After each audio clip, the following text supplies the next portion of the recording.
الله الرحمن الرحيم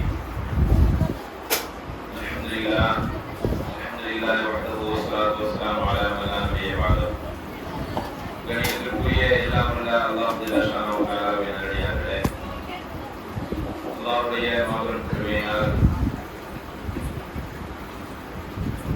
இன்று 20வது இரவு தொழுகையை நிறைவேற்றிவிட்டு நாம் இன்று ஒன்று கொண்டிருக்கின்றோம். இந்த நேரத்திலே மார்க்க சம்பந்தமான சில முக்கியமான விஷயங்களை நாம் தெரிந்து கொண்டிருக்கின்றோம்.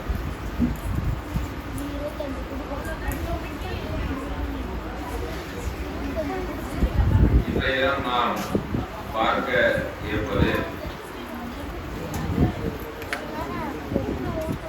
யார் இந்த யூதர்கள் என்கிற தலைமையிலான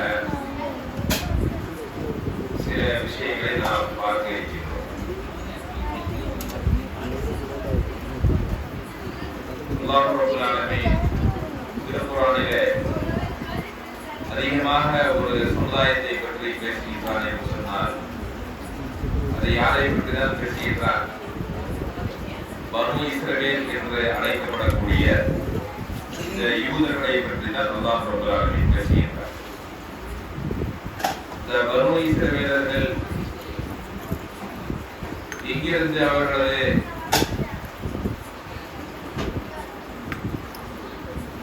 உருவாக்கம் ஆரம்பிக்கிறது என்று சொன்னால், இப்ராஹிம் நபி அலைஹிஸ்ஸலாத்து வஸ்ஸலாம் அவர்களிலிருந்து அவர்களது உருவாக்கம் ஆரம்பிக்கின்றது.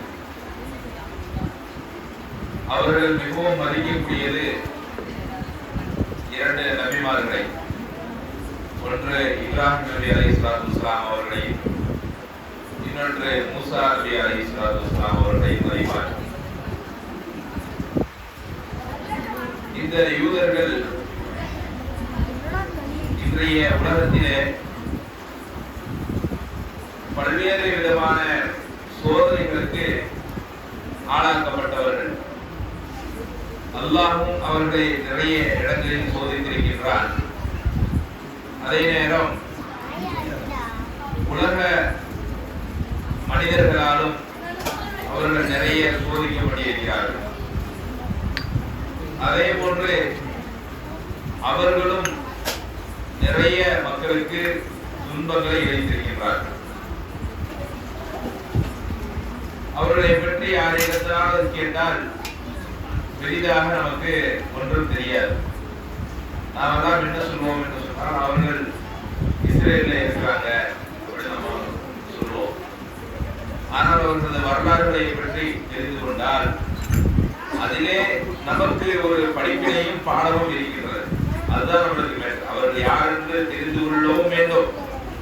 அதிலே ஒரு பாடமும் இருக்கின்றது, ஒரு படிப்பினையும் இருக்கின்றது. அதையும் நாம் தெரிந்து கொள்ள வேண்டும். அதுதான் இன்னைக்கு கூட சப்ஜெக்ட். சரிங்களா? சூரத்துல் பக்ராவிலே, சூரத்துல் ஆல் இம்ரான் இது போன்ற அத்தியாயங்களிலே நிறைய அல்லாஹ் யாரை பற்றி பேசுகிறார் என்று சொன்னால், இந்த யூதர்களை பற்றி தான் பேசுகின்றார். யூதர்களும் அவர்களுக்கும் தௌராத் என்கிற அந்த வேதம் வழங்கப்பட்டது. அப்ப அப்படி அவங்க எல்லாம் ஒரு ஃப்ளோவா வந்து கொண்டிருந்த நேரத்திலே அவங்க என்ன நினைத்துக் கொண்டிருந்தார்கள் என்று சொன்னால், அவர்கள் ஒரு இனமாக வாழ்ந்தார்கள். இன்னைக்கு எப்படி தமிழ் பேசக்கூடிய மக்கள் வந்து ஒரு தமிழ் இனமாக இருக்கிறார்கள்.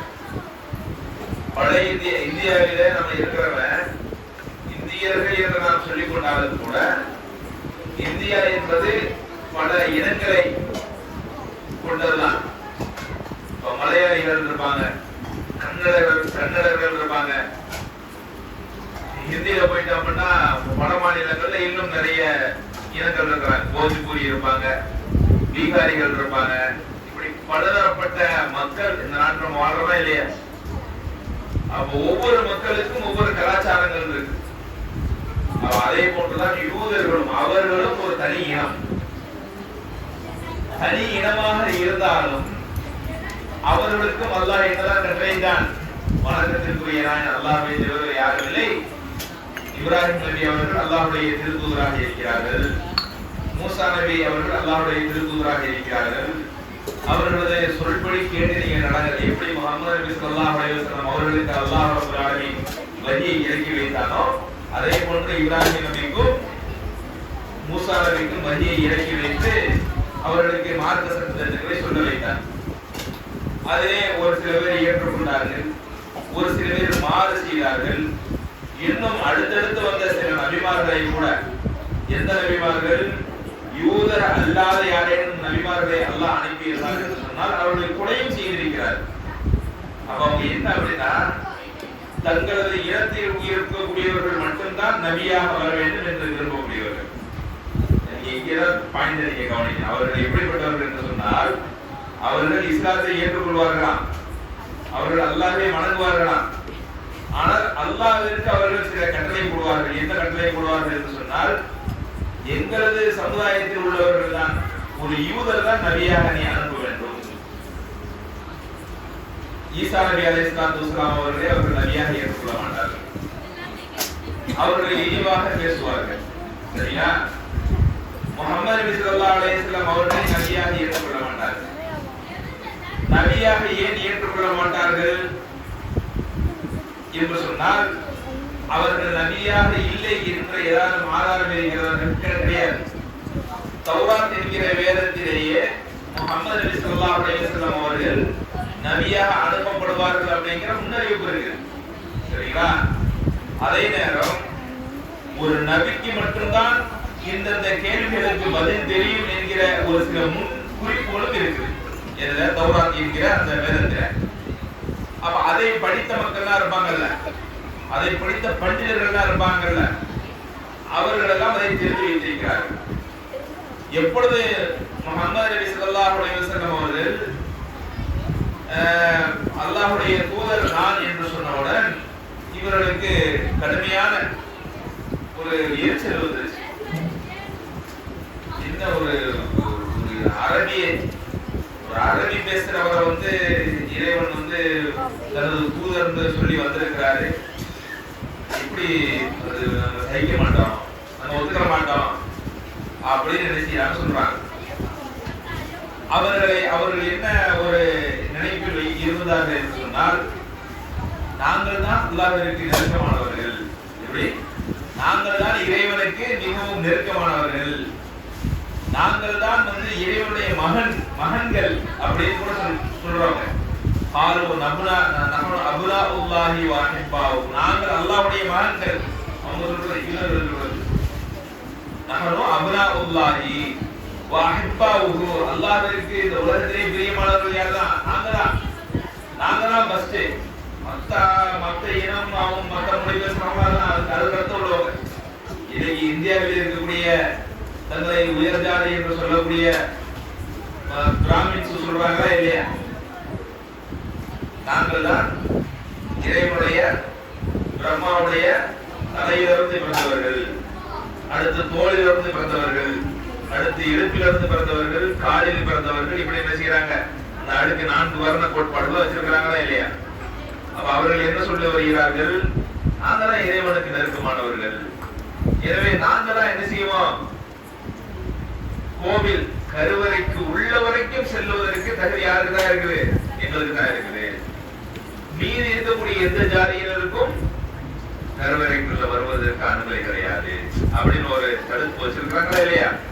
இதே டிக்டாக், இதே காப்பி, இந்த காப்பி இவங்கள்ட்ட இல்ல, இந்த காப்பி இவங்க எங்க இருந்து எடுத்திருக்கிறாங்கன்னா யூதர்கள் எடுத்திருக்கிறாங்க. யூதர்களும் அப்படிப்பட்டவர்கள். அவர்களை நாங்கள் அல்லாஹ்வை ஏற்றுக்கொள்வோம், மூசா நபியை ஏற்றுக்கொள்வோம், இப்ராஹிம் நபியை ஏற்றுக்கொள்வோம். ஆனால் நாங்கள் தான் அல்லாஹ் இருக்கிறார். மீதி உள்ளவர்களை அவர்கள் ஒரு இதாக கூட மதிக்க மாட்டார்கள், ஒரு மனிதர்களாக கூட செய்ய மாட்டாங்க, மதிக்க மாட்டார்கள். யாரை மதிக்க மாட்டார்கள்? அவர்களை தவிர யாரையும் என்ன செய்ய மாட்டார்கள்? அவர்கள் ஏற்றுக்கொள்ள மாட்டார்கள். ஆனால் அவர்களுக்கு யாரேனும் எதிரியாக இருந்தால், ஒருவர் அழிக்க வேண்டும் என்று சொன்னால், எதிரிக்கு எதிரி என்ன நண்பன் சொல்லுவாங்கல்ல, அந்த மாதிரி அவர்களுக்கு எதிரியாக இருந்தாலும் கூட அவங்க என்ன செய்வாங்க? ஒரு எதிரியை அழிக்க வேண்டும் என்று அவர்களோட கூட்டு சேர்ந்து கொள்வார்கள். இதுதான் அவங்களுடைய கொள்கை. சரி, இப்படி சொன்னாங்களே, இதற்கு அல்லாஹ் என்ன சொல்கிறார் என்று சொன்னார். சொன்னால் அல்லாஹ் அவர்களை இதற்காக வேண்டிதான் கடுமையான முறையிலே அவர்களை தண்டிக்கின்றார். நிறைய சோதனையாளர்களுக்கு கொடுக்கின்றார். நபிமார்கள் ஒன்றை சொன்னால் அதை அப்படியே ஏற்றுக்கொள்வது கிடையாது, அதற்கு மாற்றமாக சில விஷயங்களை செய்வது. நபிமார்கள் ஒரு சட்டத்தை சொன்னால் அந்த சட்டத்தை மாற்றுவது. அதே போன்று நபிமார்கள் கொடுத்த வேதத்தை கொடுத்துட்டு போயிருப்பாங்கல்ல. இப்ப நமக்கு எப்படி குர்ஆன் இருக்குது, குர்ஆனில் இருக்கக்கூடிய சட்டத்தை நம்ம மாத்தலாமா? மாற்றுவது கூடாது, எவ்வளவு பெரிய பாவம். ஆனால் அவர்களில் இருக்கக்கூடிய மத போதகர்கள் என்ன செய்வாங்க? குர்ஆனில் இருக்கக்கூடிய சட்டங்களை தங்களுக்கு தோதுவாக மாற்றிக் கொள்வார்கள். தங்களுக்கு தோதுவாக மாற்றிக் கொள்வார்கள். ஏழைக்கு ஒரு நீதி, பணக்காரனுக்கு ஒரு நீதி, பதவி உள்ளவனுக்கு ஒரு நீதி என்று என்ன செய்வாங்க? அந்த இதை என்ன செஞ்சிட்டாங்க? ஒரு வியாபார பொருளாக மாத்திட்டாங்க. இத அந்த வேதத்தை அதுக்கு அல்லாஹ் ரப்பல் ஆலமீன் திருக்குர்ஆன்ல சொல்லி காமிக்கிறான். நீங்க அஷ்கரோபிஹி தமனன் கலீலா, அற்ப பொருளுக்காக இறைவனுடைய வசனங்களை நீங்கள் விற்கிறீர்களா அப்படின்னு கேட்கிறாங்க. அவங்களுக்கு அற்பமான பொருள்களை கொடுத்தோம் அப்படின்னா அவர்களுக்கு பொருளாதாரத்தை எதிர்கொண்டோம்னா இந்த சட்டத்தை மாற்றுகிறாங்க. உதாரணமாக திருடினால் கைவிட்ட வேண்டும் சொல்லி ஒரு சட்டம் இருக்குன்னு, ஒருத்தர் திருடிட்டாரு, ஒருத்தர் திருடிட்டாருன்னு வைங்க. அப்ப குர்ஆனுடைய அவங்களுக்கு வழங்கப்பட்ட அந்த வேதம் தௌராத் என்கிற வேத அடிப்படையில் கையை வெட்டணும். அப்ப என்ன செய்வாங்க? கையை வெட்டக்கூடாது அப்படி மாத்திடுவாங்க. இப்படி இருந்ததுனால அல்லாஹ் என்ன செஞ்சான்? அவர்கள் மீது நிறைய கடுமையான நிறைய சோதனைகள் இருந்தாலும் அவர்கள் செய்வதை திருந்தி வாழைக்கான். அப்பதான் இவர் முஹம்மது நபி ஸல்லல்லாஹு அலைஹி வஸல்லம் அவர்கள் நபியாக அனுப்பப்படுறாங்க. அனுப்பப்பட்டால் அப்துல்லாஹ் பின் சலாம் அப்படிங்கிற ஒரு நபி தோழர். அப்துல்லாஹ் பின் சலாம் அப்படிங்கிறவங்க யாருன்னு கேட்டீங்கன்னா, அவர் இப்ப நபி தோழரா இல்ல. ரசூல் ஸல்லல்லாஹு அலைஹி வஸல்லம் முதல்ல பார்க்க வர்றாங்களே, அப்ப நபி தோழரா இல்ல. ஆனால் அவர் யாருன்னு கேட்டீங்க அப்படின்னா, ஒரு யூதர், ஒரு யூத மத பண்டிதர், ஒரு யூத மத போதகர். அவர் என்ன செய்யறாரு? அல்லாஹ்வுடைய தூதர்கிட்ட வர்றாங்க. யூதர்களை எல்லாரும் என்ன கிடையாது, கெட்ட மனிதர்கள் கிடையாது. ஒரு சில பேர் என்ன செய்யறாங்க? சத்தியத்தை ஏற்றுக்கொள்ளக்கூடிய மக்கள் இருக்கிறாங்க. எது சத்தியம்னு விளங்குகின்றதோ அதை என்ன செய்வாங்க? ஏற்றுக்கொள்ளக்கூடிய மக்கள் இருக்காங்க. அதில் ஒருவர் தான் இந்த அப்துல்லாஹ் பின் சலாம் அப்படிங்கிற ஒரு நபி தோழர். அப்துல்லாஹ் பின் சலாம் அப்படிங்கிறவங்க அல்லாஹ்வுடைய தூதர் வர்றாங்க. நீங்க தான் அல்லாஹ்வுடைய தூதரா? ஆமா. நீங்க அல்லாஹ்வுடைய தூதரை இல்லையான்னு அவங்களை டெஸ்ட் பண்ணணும் அப்படிங்கிறாங்க. யாரை பார்த்து? அல்லாஹ்வுடைய தூதர் ஸல்லல்லாஹு அலைஹி வஸல்லம் அவங்கள பார்த்து. பரவாயில்ல பண்ணுங்க, என்ன செய்யணும் சொல்லுங்க. இல்ல எங்களுடைய வேதத்தில் சொல்லப்பட்டிருக்கு, நான் உங்கள்ட்ட ஒரு 3 கேள்வி கேட்பேன். அந்த 3 கேள்விக்கும் இறைய தூதரை தவிர வேற யாராலும் பதில் சொல்ல முடியாது. அது என்ன கேள்வின்னு நான் சொல்றேன், நீ அதுக்கு கரெக்டா பதில் சொல்றீங்களான்னு பார்ப்போம் அப்படின்னா அந்த 3 கேள்வி சரியா கேட்கறாங்க. முதலாவது கேள்வி என்ன அப்படின்னா, நாளை மறுமை நாளில இறைவன் சொர்க்கத்தை வழங்கி விடுவான். சொர்க்கத்தை வழங்கிய அந்த சொர்க்கவாசிகளுக்கு முதலாக இறைவன் என்ன உணவை வழங்குவான் அப்படின்னு கேட்கிறான். முதலா சொர்க்கத்துக்குள்ள மனிதன் போயிட்டான், சரிங்களா? சொர்க்கத்துக்குள்ள போனவன் என்ன அவனுக்கு அடுத்த அவனுடைய முதல் வேலை என்ன? சாப்பிடுறதுதான். முதலாவதாக என்ன உணவை அவனுக்கு வழங்கப்படும் அப்படின்னு கேட்கும்போது அப்ப நபிகள் சொல்றாங்க, அவருக்கு பெரிய பெரிய மீனுடைய ஈரலையும் அதிகமான சதை பொருட்களும் அவருக்கு உணவாக வழங்கப்படும் இப்படின்னு அல்லாஹ்வுடைய தூதர் சொல்றாங்க. இரண்டாவது கேள்வி கேட்கிறாங்க. இரண்டாவது கேள்வி என்ன என்று சொன்னால்,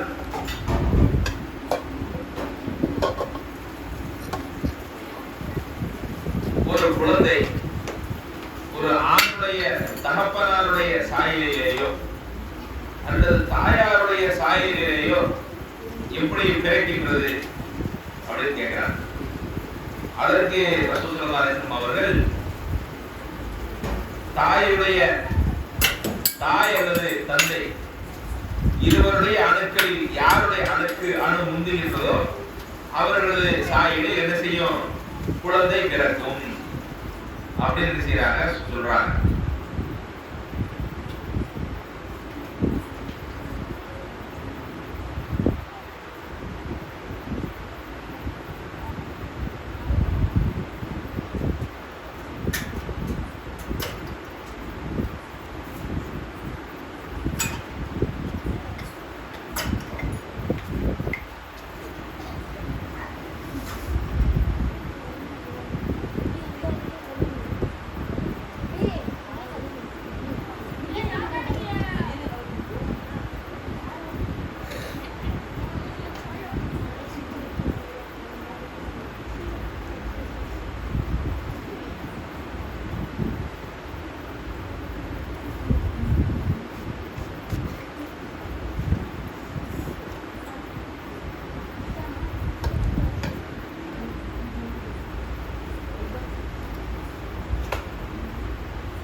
இரண்டு கேள்விகளை கேட்டார்கள்.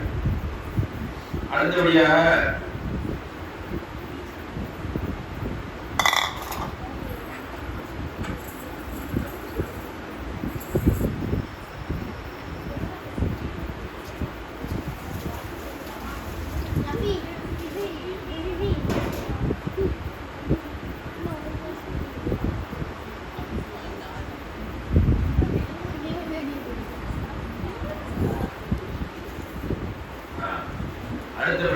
மூன்றாவது மறுமை நாள் எப்பொழுது வரும் அப்படிங்கிற ஒரு கேள்வி. அதுக்கு ரசூல் ஸல்லல்லாஹு அலைஹி வஸல்லம் அவங்க அடுத்தபடியாக ஆத்மாவை பற்றி கேள்வி கேட்கிறாங்க. உயிரை பற்றி நீங்க என்ன சொல்றீங்க அப்படின்னு. அதுக்கு ரசூல் ஸல்லல்லாஹு அலைஹி வஸல்லம் சொல்றாங்க, குலிர் ரூஹு மின் அம்ரி ரப்பி, உயிர் என்பது எனது இறைவனுடைய கட்டளையில் உள்ளது.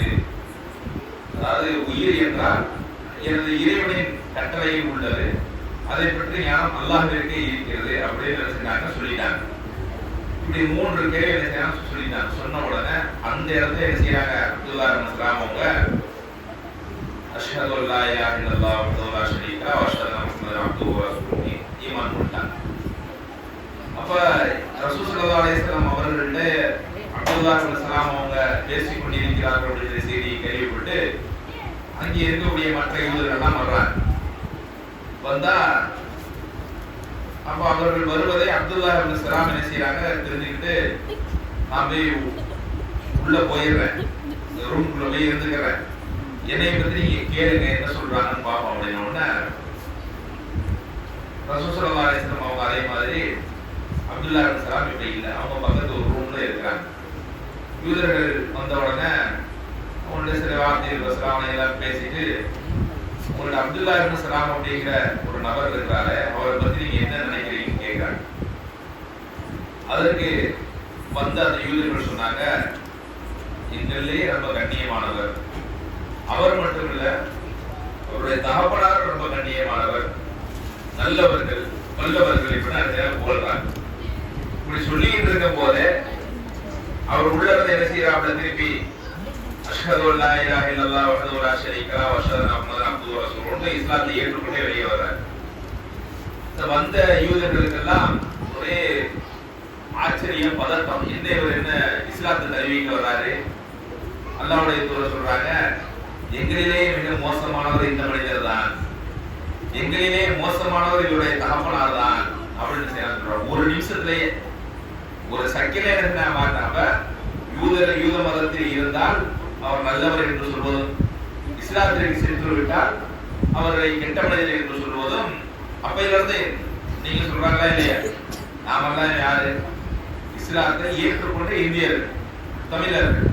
ஆனால் இஸ்லாத்தை ஏற்றுக்கொண்டதற்காக வேண்டிய இந்தியர்களை சில பேர் சண்பரிவார கும்பல் என்ன செய்யறாங்க, கெட்டவர்கள், தீயவர்கள், தீவிரவாதிகள் முத்திரை குத்துறாங்களா இல்லையா?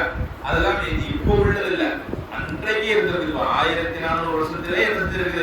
அங்கிருந்து அப்படியே வாழையடி அவர்தான்.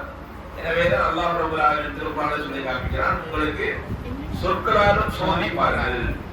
உங்களை சும்மா சோதிப்பார்கள்னா உங்களது உயிர்களாலும் உயிர்களை எடுத்து சோதிப்பார்கள், பொருளாதாரங்களை செயல்படுத்தி சோதிப்பார்கள், நாவினால் சோதிப்பார்கள். இனி சொற்களை என்ன செய்வாங்க, உங்கள் மீது அவதூறாக பேசி சோதிப்பார்கள். அதை நீங்க பொறுத்துக் கொள்ளுங்கள் என்று அல்லாஹ் ரப்பல் ஆலமீன் சொல்லி காண்பிக்கின்றார். எனவே இதுதான் யூதர்களுடைய கான்செப்ட். யூதர்களுக்கு என்ன அப்படின்னா, சைத்தான மாதிரி ஒரு புத்தி.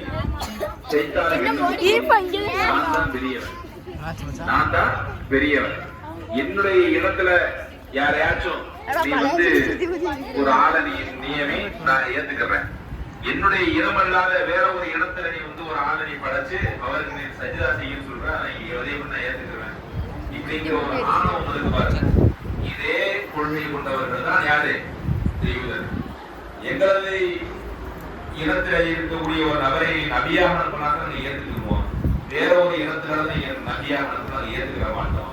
எங்க இனம் தான் உயர்ந்த இனம், மீதி இருக்கக்கூடிய இனங்கள் தான் உயர்ந்த இனம் கிடையாது என்று சொல்லக்கூடிய. எனவே இதுதான் யூதர்களுடைய ஒரு சுருக்கமான வரலாறு. நாளை மறுமை நாளுடைய பெரிய அடையாளமாக யூதர்களுடைய அழிவை தான் அல்லாஹ் நபிகள் நாயகம் ஸல்லல்லாஹு அலைஹி வஸல்லம் சொல்லியிருக்கிறார். இதில் சொல்ல போனால் ரசூல் ஸல்லல்லாஹு அலைஹி வஸல்லம் அவர்கள் யூதர்களுக்கும் நசாராக்களுக்கும் முஸ்லிம்களை மாறு செய்ய சொல்லியிருக்கிறார். அவங்க ஆரம்ப காலத்துல யூதர்களை தான் செய்வாங்க, ஒரு சில விஷயங்களை ஃபாலோ பண்ணாங்க, இந்த உலக நாகரீகமான விஷயங்கள். ஆனால் அல்லாஹ்வுடைய தூதர் ஸல்லல்லாஹு அலைஹி வஸல்லம் அவங்க என்ன செய்வாங்க அப்படின்னா, பிற்காலத்துல யூதர்கள் ரொம்பவும் வழிகேடர்கள், யூதர்கள் மிகவும் மோசமானவர்கள் என்ன செஞ்சாங்க அப்படின்னா, யூதர்கள் ஒன்று செஞ்சாங்கன்னா அதுக்கு அப்படியே மாற்றமா என்ன செய்வாங்க சொல்லுவாங்க. இப்போ உதாரணமாக யூதர்கள் மீசையை வளர்த்தாங்கன்னா, மீசையை வளர்த்துட்டு தாடியை வளைப்பார்கள். இவங்க என்ன செஞ்சாங்க, நீங்க தாடியை வச்சுட்டு மீசையை வளைச்சாங்க. இப்படி ஆப்போசிட்டா என்ன செய்யறது. அப்ப ரசூல் ஸல்லல்லாஹு அலைஹி வஸல்லம் அவர்கள் இப்படி யூதர்களுக்கு எதிராக தான் நம்ம என்ன செஞ்சிருக்கிறாங்க, நம்மை அவர்களுக்கு எதிராக நீ வாழுங்க அப்படின்னு சொல்லி. ஏன் அப்படின்னா அவர்களோட கலாச்சாரம் ரொம்ப மோசமான ஒரு கலாச்சாரத்தை கொண்டு போய்விடும். இன்னைக்கு ஆடை அணியக்கூடிய கலாச்சாரமாக இருக்கட்டும், மக்களை பாதிக்கக்கூடிய கலாச்சாரமாக இருக்கட்டும், வட்டி என்கிற மிகப்பெரிய பொருளாதார சுரண்டல் இருக்க அதனுடைய குரு யார் தான், இந்த யூதர்கள் தான். இன்னைக்கு வேர்ல்டு உலகத்தையே பொருளாதாரத்தின் கீழே கொள்ளையடிக்கக்கூடிய ஒரு பெரிய கும்பல் யார் தான், இவர்கள் தான். அப்போ இதிலிருந்து நாம் என்ன விளைய கொள்ள வேண்டும் என்று சொன்னால், நாம் ஒரு சரியான ஒரு உண்மையாக வாழ வேண்டும் என்று சொன்னால் யூத நசாரா கலாச்சாரங்களை நம்ம பின்பற்றக்கூடாது என்று அல்லாஹ் ரப்பல் சொல்லி காட்டியிருக்கிறார். எனவே ஆனால் நீங்க மக்கள் என்ன செய்யறாங்க, யூதர்களுடைய கிறிஸ்தவருடைய கலாச்சாரத்தை என்ன செய்யறாங்க, நாங்க பின்பற்றுவோம், அதுதான் ஃபேஷன், அதுதான் ட்ரெண்டிங் அப்படின்னு செய்யறா மக்கள் போயிட்டு இருக்காங்க. எனவே அது போன்ற காரியங்கள் அல்லாஹ் ரப்பல் ஆலமீன் நம் அனைவரையும் பாதுகாத்தருள்வானாக என்று கூறி இன்றைய இந்த சிறிய உரையை நிறைவு செய்கின்றேன். அஸ்ஸலாமு அலைக்கும் வரஹ்மத்துல்லாஹி வபரகாத்துஹு. இன்ஷா அல்லாஹ் நாளை இரவு தொழுகை சரியாக 2:30 மணி அளவில் ஆரம்பிக்கப்படும். 2:30 மணிக்கு உங்களுக்கு இன்னும் அப்டேஷன் தான் சொல்லுங்க. 2:30 மணிக்கு வைக்கிறதா, டைம் வைக்கிறதா?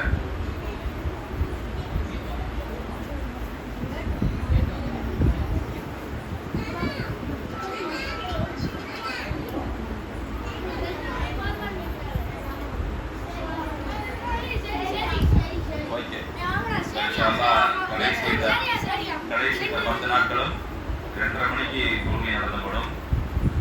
இன்ஷா அல்லாஹ்